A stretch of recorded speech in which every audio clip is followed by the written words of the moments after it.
In migliaia per dire basta al fake in Italy, i prodotti alimentari stranieri importati dall'estero, trasformati e spacciati per italiani.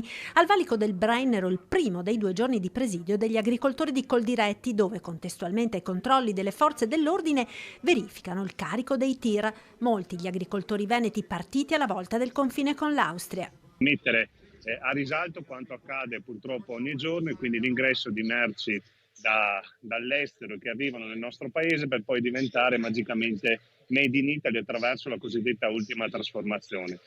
Lo vediamo sul latte, sulle cagliate, in questo momento stiamo fermando dei camion di cosce di prosciutto che diventeranno poi di fatto prosciutto made in Italy. Prodotti lattiero-caseari, carne, frutta entrano nel nostro paese, vengono trasformati, cambia il packaging e diventano made in Italy. Di qui la protesta di Coldiretti per garantire la sicurezza alimentare dei consumatori ed il reddito delle imprese agricole. Sappiamo benissimo che in altri paesi, soprattutto extraeuropei, si produce con magari molecole, prodotti fitosanitari che non utilizziamo più anche da 20 anni a questa parte.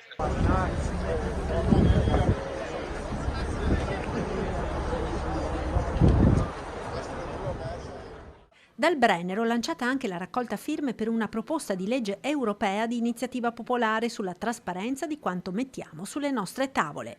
Per chiedere e pretendere l'etichettatura dell'origine obbligatoria in tutti i prodotti alimentari, estendendo quindi la normativa che l'Italia ha già avuto come da apripista negli anni passati e che oggi deve diventare estesa a tutti gli altri prodotti.